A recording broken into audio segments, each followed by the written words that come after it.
خوش آمدید۔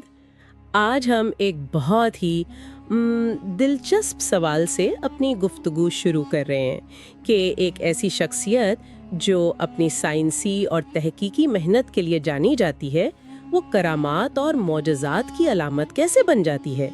آج ہمارے پاس مفتی حسن رضا نقشبندی کی ایک تقریر کے کچھ حصے ہیں اور اس میں بات ہو رہی ہے اسلامی تاریخ کی ایک بہت ہی محترم شخصیت امام بخاری کی۔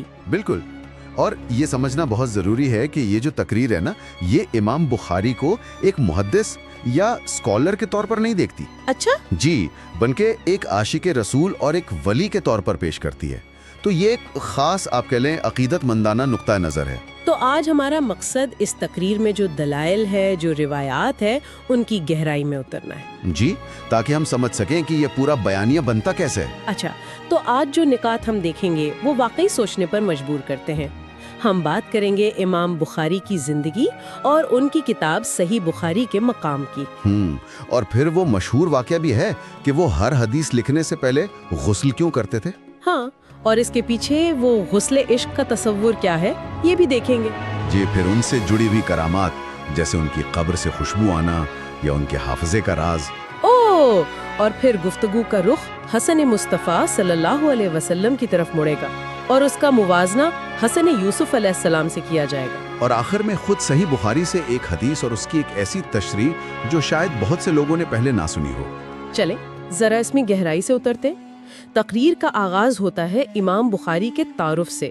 ان کا نام محمد بن اسماعیل، پیدائش 194 ہجری اور وصال 256 ہجری۔ اور پھر فوراً ہی وہ بڑا دعویٰ آتا ہے کہ قرآن کے بعد روئے زمین پر سب سے صحیح کتاب صحیح بخاری ہے۔ یہ تو خیر ایک طرح سے مسلمہ حقیقت ہے، لیکن تقریر اسے صرف ایک علمی کارنامے کے طور پر پیش نہیں کرتی ہے نا؟ نہیں، بالکل نہیں۔ شروع سے ہی ان کی زندگی کو ایک معجزاتی رنگ دیا جاتا ہے، جیسے وہ بچپن میں بینائی جانے والا واقعہ۔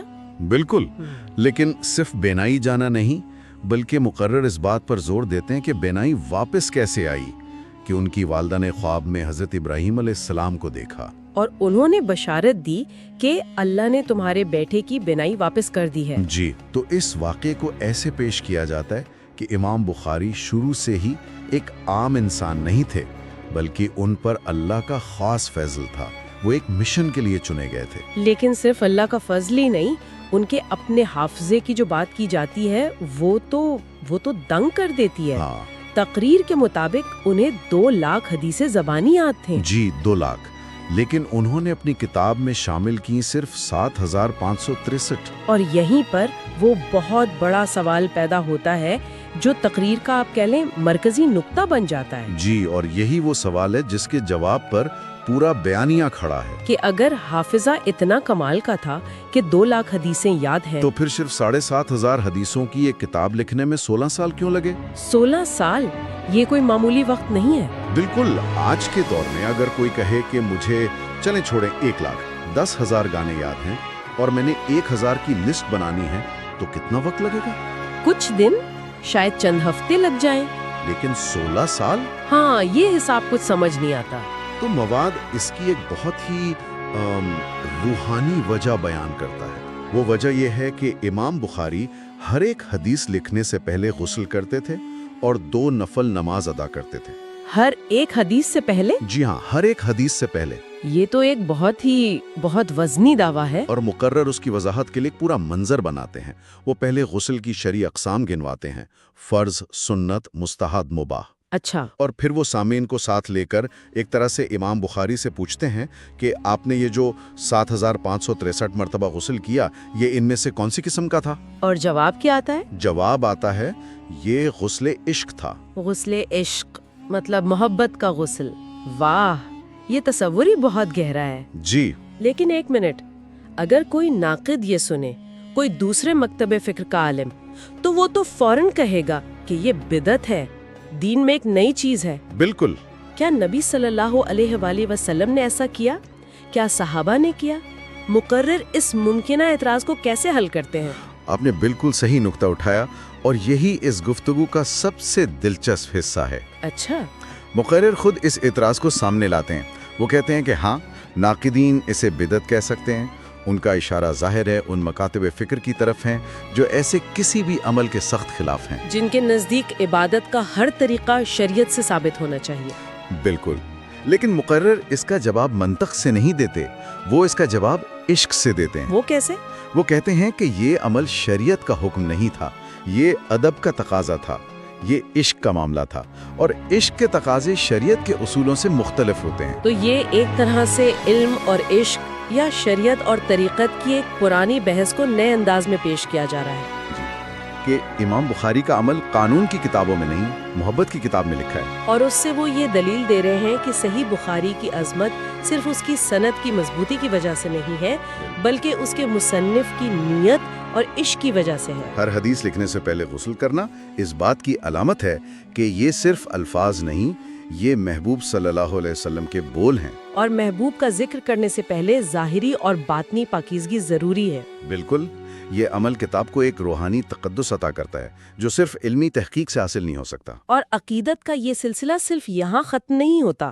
تقریر میں ایسی کہانیاں بھی ہیں جو امام بخاری کو ایک صاحب کرامت بزرگ کے طور پر پیش کرتی ہیں۔ جی، جیسے ان کے انتقال کے بعد ان کی قبر سے کئی دن تک مسلسل خوشبو آنے کا واقعہ۔ اور اس واقعے کو صرف ایک کرامت کے طور پر بیان نہیں کیا گیا، نہیں، اسے بھی ایک دلیل کے طور پر استعمال کیا گیا ہے۔ تقریر میں بتایا جاتا ہے کہ لوگ ان کی قبر سے تبرک کے طور پر اتنی مٹی اٹھا کر لے گئے کہ قبر کے ظاہر ہو جانے کا خطرہ پیدا ہو گیا۔ اچھا، اور مقرر اس واقعے کو ان لوگوں پر تنقید کے لیے استعمال کرتے ہیں جو مزارات کی تعظیم کے خلاف ہیں۔ وہ کیسے؟ ان کا استدلال یہ ہے کہ دیکھو، جس امام اور محدث کو تم سب سے زیادہ مانتے ہو، لوگوں کا ان کی قبر کے ساتھ کیسا عقیدت کا معاملہ تھا۔ تم آج مزارات کی مخالفت کرتے ہو، لیکن تمہارے اپنے امام کی قبر کے ساتھ یہی ہوا۔ واہ، یہ تو بہت ہوشیارانہ چال ہے، مخالفین کو ان کے اپنے ہی ہیرو کے ذریعے جواب دینا۔ اور بات یہی نہیں رکتی، حافظے سے متعلق ایک اور حیران کن بات بھی ہے۔ ہاں، وہ کیا؟ مواد کے مطابق ان کے اس غیر معمولی حافظے کی اصل وجہ بادام، پستے یا کوئی اچھی خوراک نہیں تھی، تو پھر کیا تھی؟ بلکہ ان کی ٹوپی میں سلا ہوا حضور صلی اللہ علیہ وسلم کا ایک موئے مبارک یعنی ایک بال تھا۔ اچھا، جی، تو یہ نقطہ بھی اسی بیانیے کو مضبوط کرتا ہے کہ ان کی قابلیتیں محض انسانی کوشش کا نتیجہ نہیں تھی، بلکہ روحانی برکاتات اور تبرکات کا ثمر تھی۔ یعنی اس سے یہ نظریہ بھی پختہ ہوتا ہے کہ نبی صلی اللہ علیہ وآلہ وسلم سے منسوب چیزوں میں آج بھی وہی برکت اور تاثیر موجود ہے۔ بالکل، یہ امام بخاری کو ایک اسکالر سے اٹھا کر ایک روحانی شخصیت، ایک ولی بنا دیتا ہے جن کا تعلق براہ راست نبی صلی اللہ علیہ وسلم کی ذات سے جڑا ہوا ہے۔ یہاں سے تقریر کا رخ ایک بہت ہی خوبصورت اور شاعرانہ موضوع کی طرف مڑتا ہے۔ جی، حضور صلی اللہ علیہ وسلم کے حسن کی طرف۔ اس کے لیے حضرت یوسف علیہ السلام اور زلیخا کا مشہور قصہ متعارف کرایا جاتا ہے۔ جب مصر کی عورتوں نے حضرت یوسف کو دیکھا تو ان کے حسن میں اس قدر کھو گئیں کہ پھل کاٹنے کی بجائے اپنی انگلیاں کاٹ لیں۔ تقریر میں حضرت یوسف کو شاخ حسن کہا گیا ہے۔ شاخ حسن یعنی حسن کی ایک شاخ۔ جی، اور یہاں جو تفریق کی گئی ہے نا، وہ اس تقریر کا جوہر ہے۔ وہ کیا ہے؟ مواد میں یہ نظریہ پیش کیا گیا ہے کہ اگر حضرت یوسف علیہ السلام شاخ حسن تھے تو حضور اکرم صلی اللہ علیہ وسلم مرکز حسن ہیں۔ واہ، مرکز حسن یعنی حسن کا مرکز اور منبع۔ بالکل، شاخ تو مرکز سے ہی نکلتی ہے۔ یعنی حسن کی شاخ اور حسن کا مرکز۔ یہ تو بات کو سمجھنے کا بالکل ہی نیا اور شاعرانہ انداز ہے۔ میں نے یہ تشریح پہلے کبھی نہیں سنی تھی۔ جی، اور اس تصور کو مزید پختہ کرنے کے لیے شاہ ولی اللہ کے حوالے سے حضرت عائشہ صدیقہ رضی اللہ عنہا سے منسوب ایک قول پیش کیا جاتا ہے۔ وہ قول کیا ہے؟ قول یہ ہے کہ اگر مصر کی ان عورتوں نے حضرت یوسف جو کہ شاخ حسن تھے کو دیکھ کر اپنے ہاتھ کاٹ لیے تھے، جو کہ شاخ بدن یعنی جسم کی شاخیں ہیں، بالکل، تو اگر انہوں نے میرے محبوب صلی اللہ علیہ وسلم جو کہ مرکز حسن ہیں کا چہرہ مبارک دیکھا ہوتا تو وہ اپنے دل کاٹ ڈالتی، جو کہ مرکز بدن ہے۔ جی، جسم کا مرکز۔ سبحان اللہ، یہ منطق کی دلیل نہیں ہے، یہ جذبے اور عشق کی دلیل ہے۔ یہ ایک ایسی تصویر بناتی ہے جو سننے والے کے ذہن پر نقش ہو جاتی ہے۔ آپ نے صحیح کہا، یہ اس طرز خطابت کی سب سے بڑی خوبی ہے۔ یہ عقلی دلائل کی بجائے جذباتی اور روحانی تجربات کو فوقیت دیتے ہیں، مقصد یہ ثابت کرنا نہیں ہے کہ کون صحیح ہے، بلکہ یہ محسوس کروانا ہے کہ نبی صلی اللہ علیہ وسلم کا مقام کتنا بلند ہے۔ یہ موازنہ سننے والے کے دل میں نبی صلی اللہ علیہ وسلم کی عظمت کو ہر چیز سے بالاتر ثابت کر دیتا ہے۔ اور تقریر کا اختتام بھی اتنا ہی دلچسپ ہے۔ مقرر واپس امام بخاری کی طرف آتے ہیں اور ان کی کتاب صحیح بخاری کی ایک حدیث کا ذکر کرتے ہیں۔ جی، حدیث نمبر 680۔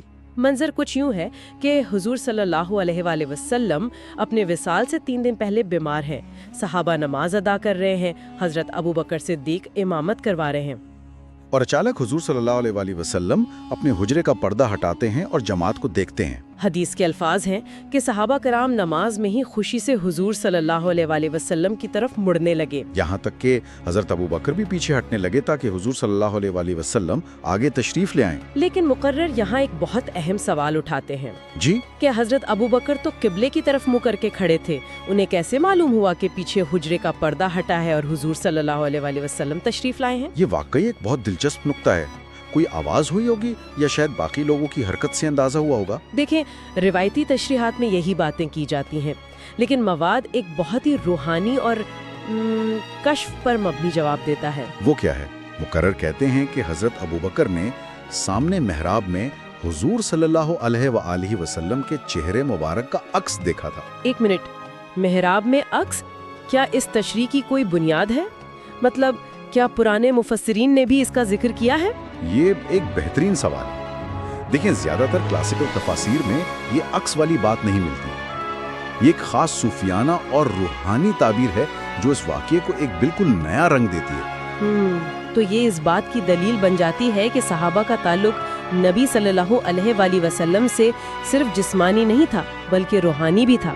بالکل، اور ان کی توجہ کا مرکز ہر حال میں حضور صلی اللہ علیہ وآلہ وسلم کی ذات تھی۔ اور حدیث میں آگے کیا ہوتا ہے؟ حدیث میں آگے آتا ہے کہ حضور صلی اللہ علیہ وآلہ وسلم نے جب صحابہ کی یہ کیفیت دیکھی تو آپ مسکرا دیے۔ اچھا، اور مقرر اس مسکراہٹ کو اس پورے عمل کی توثیق قرار دیتے ہیں کہ نبی صلی اللہ علیہ وآلہ وسلم نماز میں اپنی طرف متوجہ ہونے پر ناراض نہیں ہوئے بلکہ خوش ہوئے، کیونکہ یہ محبت کی علامت تھی۔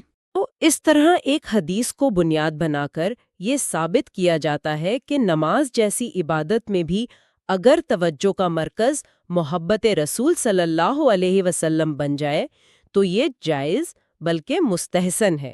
تو آخر میں اگر ہم اس سب کو سمیٹیں، ہاں، اس سب کا لب لباب کیا ہے؟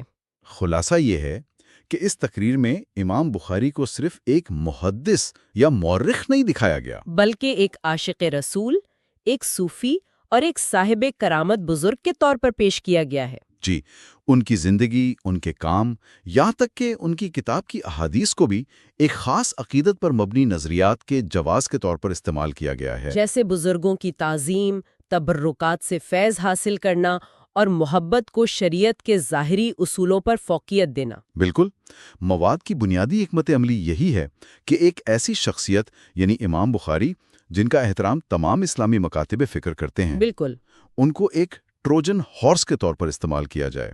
کیا خوب کہا۔ جی، ان کی زندگی سے ایسے واقعات اور تشریحات پیش کی جائیں جو ایک خاص مذہبی نقطہ نظر، جسے ہم بریلوی یا صوفیانہ کہہ سکتے ہیں، کو اس کے مخالفین کے مقابلے میں درست ثابت کریں۔ یہ اپنے مخالفین کو ان کے اپنے ہی میدان میں ان کے اپنے ہی ہیرو کو استعمال کر کے شکست دینے کی ایک کوشش ہے۔ آخر میں ایک سوچنے کے لیے نقطہ چھوڑ جاتے ہیں۔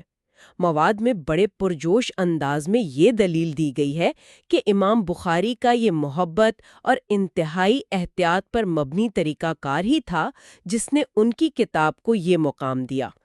تو یہ ہمیں اس گہرے سوال پر غور کرنے پر مجبور کرتا ہے کہ کسی بھی مقدس کتاب کی قدر و قیمت کا تعین کس چیز سے ہوتا ہے؟ کیا صرف اس کے الفاظ اور اس کی منطقی مضبوطی سے، یا پھر اس کی تخلیق کے پیچھے کی کہانی، مصنف کی نیت، اس کی عقیدت، اس کی روحانی حالت؟ اس کتاب کو اس کے ماننے والوں کی نظر میں زیادہ طاقتور